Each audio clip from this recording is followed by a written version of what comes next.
Okay, welcome back to the podcast. I am Michaela Hess. I'm here with Tiffany Barlow. She's in our St. George location at Great Salt Lake Wellness. Tiffany is a licensed clinical social worker. She's been with us for a little bit. Do you want to introduce yourself, Yeah, Tiffany? hi. I have been with Great Salt Lake Wellness for a little over a year now. So previous to that, I've worked with in different states, outpatient and inpatient. So I like working with adolescents and adults, and I like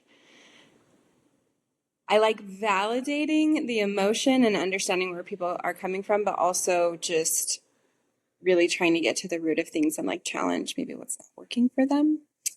Kind of like being kind, but also just really direct with, the things that people want to change. So I love it at Great Salt Lake Wellness because I feel like that's just in line with what we do here anyways. So Yeah, totally.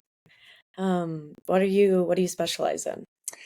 I specialize in DBT, so dialectical behavioral therapy. One of the inpatient facilities that I worked at, we were a fully adherent DBT place. So that's kind of one of my bigger passions. And then EMDR and trauma work. So eye movement I can't say that word today. It's a tough Desensitization and reprocessing. I never have to say those because nobody cares. But really just reprocessing events that were traumatic for the person, how they internalized it, and how we can lower the level of distress and shift the way that we kind of categorized it in terms of the beliefs. Mm. You described that in a very good way. Anytime anyone asks me about EMDR, I'm like, double movements, whatever, brain processing, something It like does that. stuff. Yeah. Yeah, serious. Okay, well, awesome. Yeah, I feel like that is a highly searched for thing, especially in Utah going on right now. So that's really good to know. But we're going to be talking about DBT today, kind of, right? Yeah. Okay, sweet. Yeah, kind of tell me about that.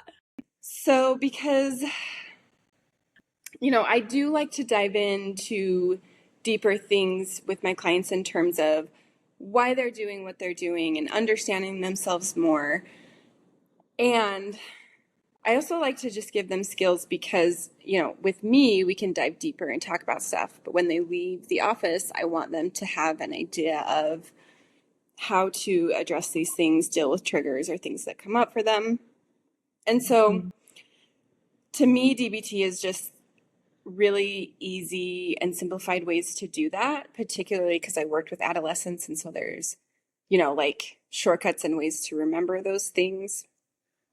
And one of the most helpful parts of DBT from my perspective is the emotion regulation section. So a lot of times our instinctual responses to difficult emotions or hard things is like distraction, or what we would qualify under the DBT crisis survival skills. So those are a little more instinctual sometimes for people that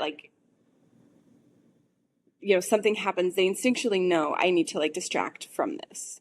And that's a temporary response, right? But what we end up doing is the temporary response of let me just distract so I can get through this in the moment turns into a long-term distraction because they don't know how to deal with it and come back to it and address what they're actually feeling.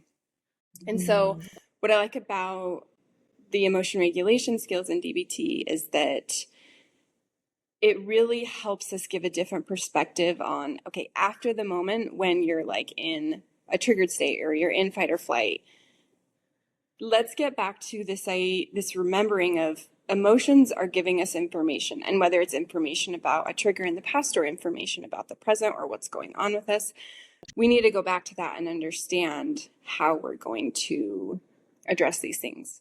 Is it because of a real life situation that we need to be aware of? If it is, we need to be able to go back and not just distract, or else we're going to keep possibly putting ourselves in that situation. So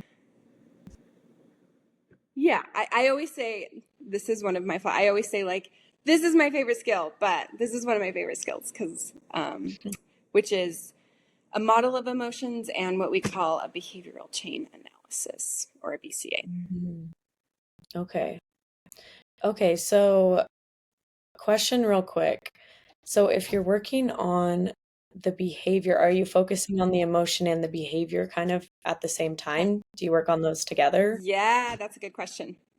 Yeah, Okay. exactly. So essentially, if emotions are information, it's going to help us decide what we do next. And it's not the only thing we use to decide, right? Like we're going to use our logical side as well of like what makes sense and what doesn't make sense. But emotions are part of that equation that oftentimes we tend to want to ignore because it sucks or it's hard or we don't know how to deal with it or we don't know what the Yeah. emotions are telling us or we don't know what we're feeling, all those different things. Yeah, that's so good to think about because emotions are usually scary, but you're like, okay, wait, it's information. It's going to help us. Yeah. So, as a therapy client of someone else, I'm like, that's comforting. Today I was hoping to walk you through your own BCA because I think oftentimes, we have this idea and we say like, this is what you do, and then you leave the office or you leave the situation and you're like, wait, what? So Yeah. this is just the way I learn. I like to learn through example. So I wanted to just walk you through what an example would look like. So, because especially when you think about, like emotions being scary or a skill and like having to memorize, it's not like that. And so I like it's actually a pretty natural conversation to have or think about. So if you're open to that, I wanted to walk you through that. That'd be great. Cool. Yeah. Okay. So the first place we start is the behavior. When you think about, and this is totally up to the client, right? And like the behavior you want to change. So this isn't anyone else's agenda, right? Like a behavior that may or may not be working for you. And there's no judgment to that. It's not good or bad. It's just like, I don't want to be doing this anymore because it's not working in my life. So can you think of a behavior for you that's not effective in your life right now?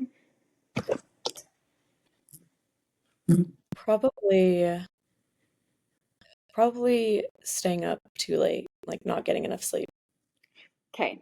And as we're talking, I like to write it down because like I think it's helpful when you're doing this at home or when you're going through it, writing it down and just walking yourself through because it's just easier to see and gets less convoluted.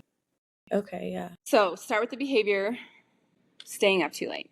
When is the last time or the most memorable time you stayed up too late? The last time was last night. Okay, but perfect. Let's use it. All right. Sweet. What is your ideal time that you want to go to sleep? I would say like 11 p.m. Okay. Yeah. What time did you go to sleep last night? 2 a.m. Okay. So it's helpful to be as specific as possible, and it's helpful to use a specific time. So obviously, like each BCA might be slightly different because there's going to be different things happening that day, different vulnerabilities. Generally, though, there's a theme, an applicable theme. So we're going to say stayed up last night until 2 a.m. All right. Everyone works differently from this point on. I like to then go to the consequences of that behavior. So when we think about the consequences of that behavior, it's internal and external. Also long-term or short-term consequences. So a lot of times we just kind of think about the short term. All right. Tell me what consequences have resulted from you staying up until 2 a.m. last night. I'm like less alert today. I like don't do work as well. I'm more tired, so then I like drink an energy drink, which then is not good for my body. And I'm like not as enthusiastic, which makes a difference like in the workplace, talking to clients and stuff. And I just end up going to bed later and later. Okay, Or yeah, like it like I'm builds on tired itself. over time. Yeah. You mentioned a lot of the long-term consequences, but what we often don't think about, because you already know these things about staying up late, right? Like you've already probably replayed these things in your head all of the time of like, crap, I'm so freaking tired today. Oh, I have to go get an energy drink, right? Like you're frustrated with yourself. Yeah. That's my other question. I don't know if it's frustration or other emotions, but how do you feel about yourself with staying up too late today? I feel like it is frustration, but it's a lot of like shame. Yeah. Okay. Good insight.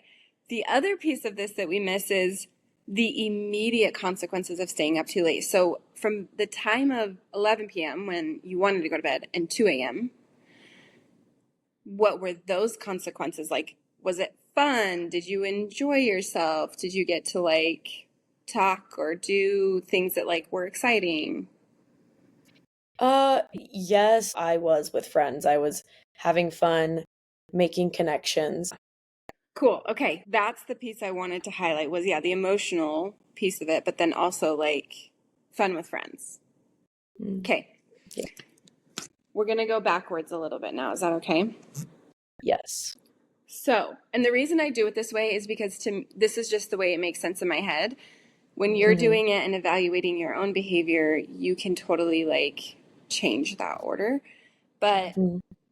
this is just the way I think about it and how it kind of flows for like the conversation because I want it to be like, when you first start out using this skill, it's not instinctual, it's not normal for you to think through it this way, and then it will become like more normal.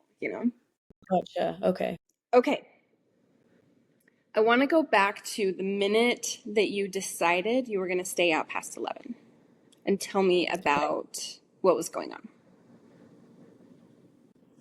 Well, the like 4 hours before that, I like was like, okay, I'm planning on going to bed at 11. I was like, I had someone over and I was making dinner and I was like, okay, you have to leave so that I can go to bed by 11. They left right at 11 and I got a text from a friend and they're like, hey, come out and eat with us here. And I like don't see, I mean, I see these friends like somewhat often, but I think it was like, no, I know that like tomorrow will suck and I will like not feel very good if I do that. And I could possibly like jeopardize things that I need to get done tomorrow too. But I think it was the fear of like it seemed like there was a fear of like losing connection with these people. Yeah. Like You are pushing me. so good at this. You already are doing this naturally, and I can tell you're like in tune with yourself because I'm like, Thank you're you. totally walking through it, right? So Okay, good. the prompting event that I heard, tell me if I'm wrong, is you got a text from your friend to eat, Hmm. and that's the minute you decided I'm gonna go out. Yes. Okay. And then pause on all of that insight. We're gonna go back to that.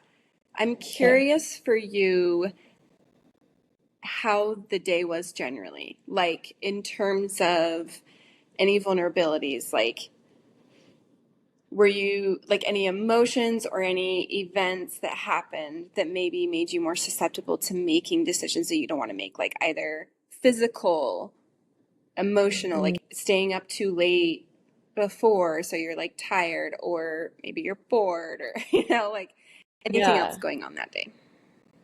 Um, yes. I I think I don't know if this like pertains.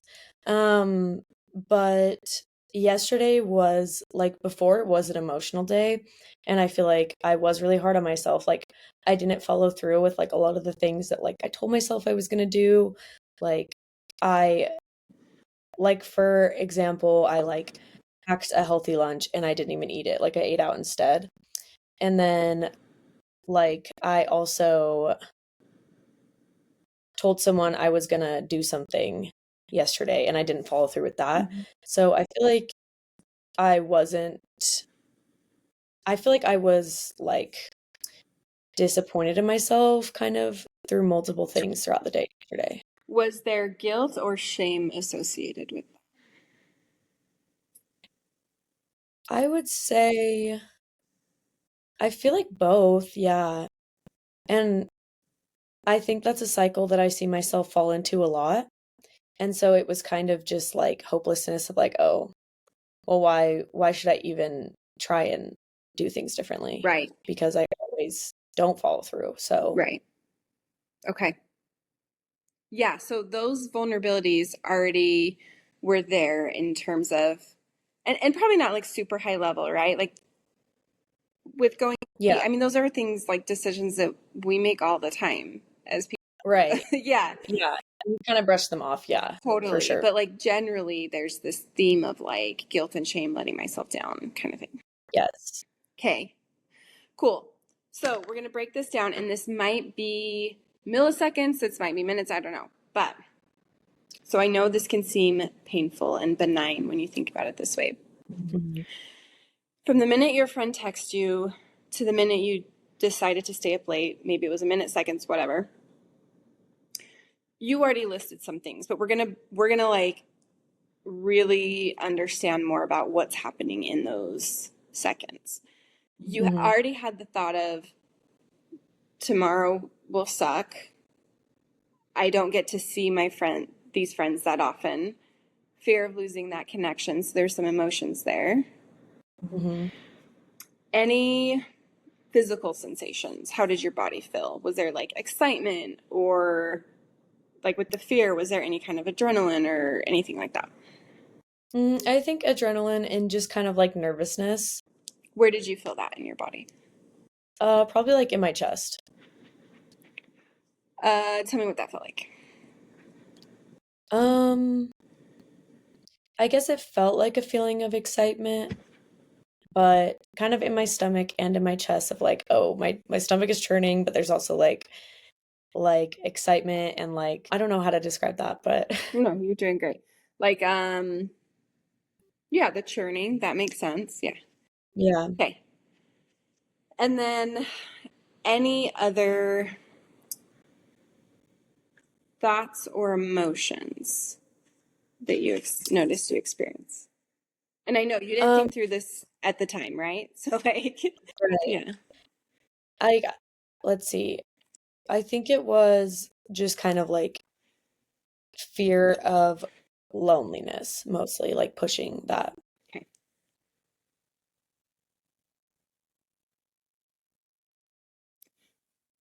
And then that's when you decided to stay up late. So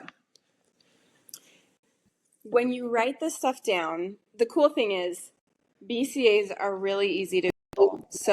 So everyone can do like a BCA on their own, right? And get really curious about, why they did what they did. Right.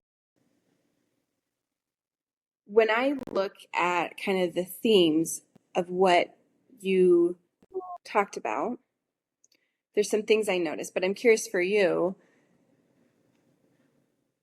where do you think you would intervene to do something different? Mm, what do you mean?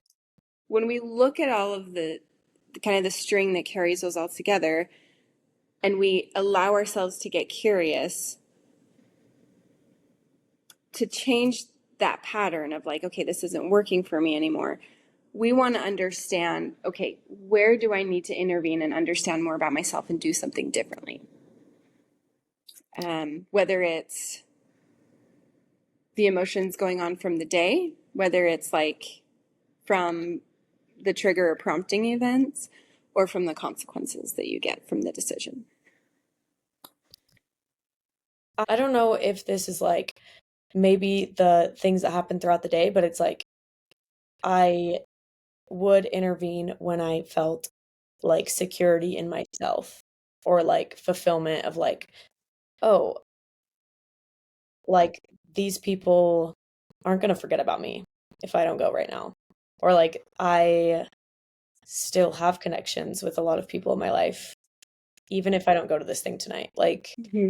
and so I think like feeling fulfilled and being like, I do feel secure in myself to like, to make sure that like I'm going to have a good day tomorrow, not based on like whether or not I'm going to keep these relationships over here. Like I'm going to put myself first. Cool. Yeah, yeah, yeah. So like intervening in the moment of recognizing, slowing down and saying, why am I making this decision when I don't want to make this decision? Oh, there's Yeah. like pretty big emotions there in terms of like fear of losing a connection. I mean, that's like ingrained in us as human beings to need to connect. So Yeah. reminding yourself of like all the connections you do have, all the people that do care about you, and like, do I really need to go out to this thing in order to have this connection? Right. Cool. Yeah, Right. I love that. That's it. That's great. In order to do that, though, you have to understand the fear that you feel in that moment. And that goes back to like the model of emotions and having emotions as information, because this is where it gets really hard for us to have insight into ourselves. Is when we have that fear, you listen to that fear in terms of, oh my gosh, I have to act on this and like go spend time with these people because I feel scared that I'm going to lose this connection, Right. Yeah. instead of getting curious about, like I'm having this fear. Is this actually a realistic fear? Is it a fear that I need to worry about? Is it a fear that I can dress Mhm. in a different way where I'm still like getting my needs met, like hanging out with this person a different time? Or, you know what I Mhm. mean? But really Like being understanding that. curious about it instead of just like jumping to a decision because of it. Mm-hmm. Okay. Yeah. Here's a piece that most people miss, I think, and this is another one that I want you to understand about this decision. You felt this fear of losing out. You stayed up late, and when you stayed up late, the consequences of staying up late, like yeah, you had all these like consequences you didn't want. However, the one consequence that often drives you to do that is, I had fun with my friends and I connected with them. Mm. And we can't forget that. We can't forget that that is a really powerful driver to like making that decision. And we need to Right. make sure that we are fulfilling that need and like understanding that we can't just like get rid of this behavior without replacing it with something in an effective way. So it's Mm. really important to notice like, I need to make sure that I'm still building in fun time for myself. It's the same where like earlier in the day you were like mad at yourself for eating out. Like you were getting something from that, right? Like you were getting Right. something from being able to do that, whether it was excitement, fun, interesting food, good, like taste buds, whatever it is. You're getting a reward, and the reward for that is way bigger than staying home and going to sleep because that's boring and then you don't have memories. And Mm. so we can't forget that. That's another really important area to intervene in, is when you have that urge to stay up late, you need to be like, wait, what am I trying to get out of this? And how do I get that in a different way? Mm. Okay. Okay. So it's like we are still gonna get this good thing, even though we're gonna take this like bad habit or decision out. Mm-hmm. Okay, that's good. Yeah. This is just a side note of understanding the emotions too, is there's a slight theme here of like feeling disappointed in yourself, and like that sounds, I mean, this is kind of the same for all of us, right? But like that becomes a cyclical pattern of like, you felt all of the shame and the frustration from making that decision, then that pattern repeats itself. So then today that carries on, right? The same where I carried on yesterday of like, crap, like I disappointed myself again. I like wasn't doing all these things that I wanted to do. And then that's that same message that you're telling yourself today because you stayed up late again today. So shame is another important piece of like that information of emotions is like,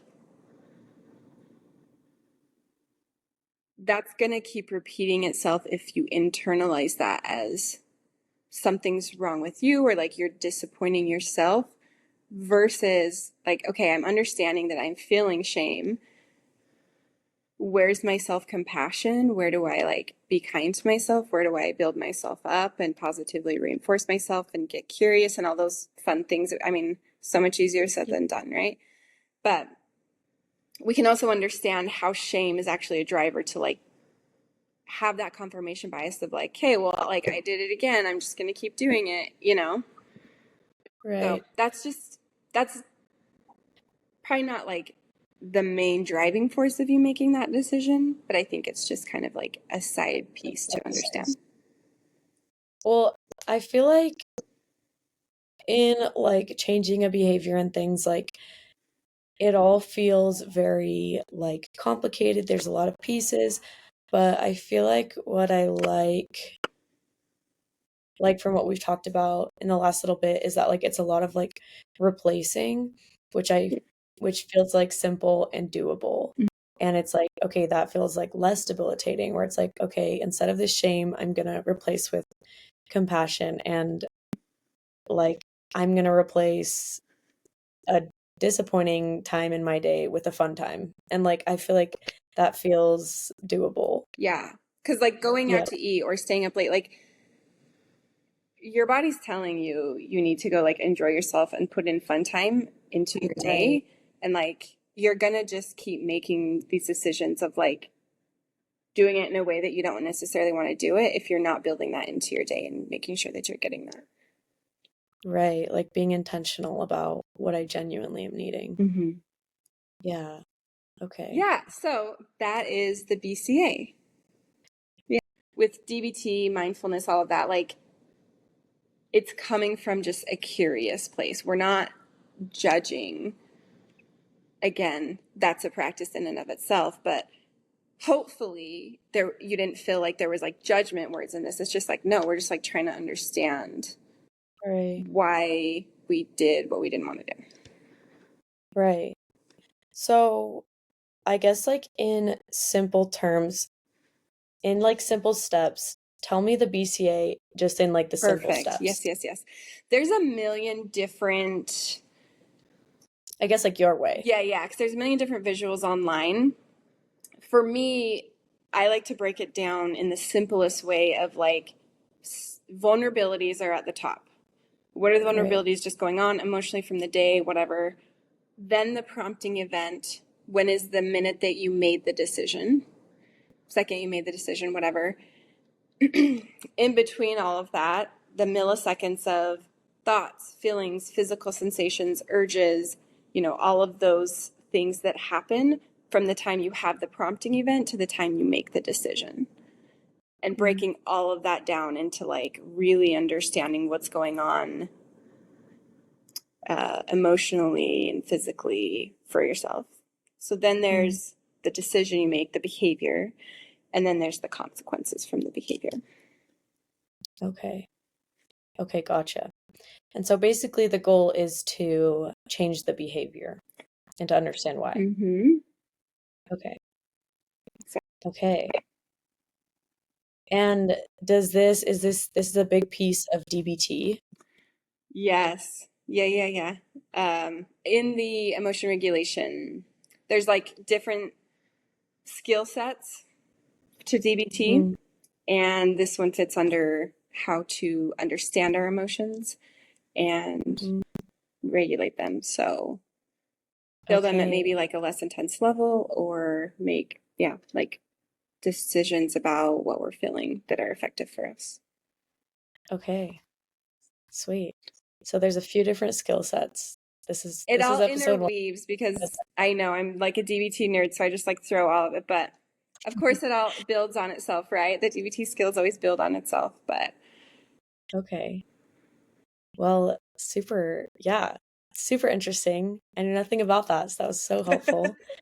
you'll have to keep me Um, updated on Yes, I mean, honestly, I'm like, I have to practice that because I honestly, that was something I was like, I genuinely need to fix this. So, yeah, that was super helpful. But are there like any last things you want to say or want to talk about?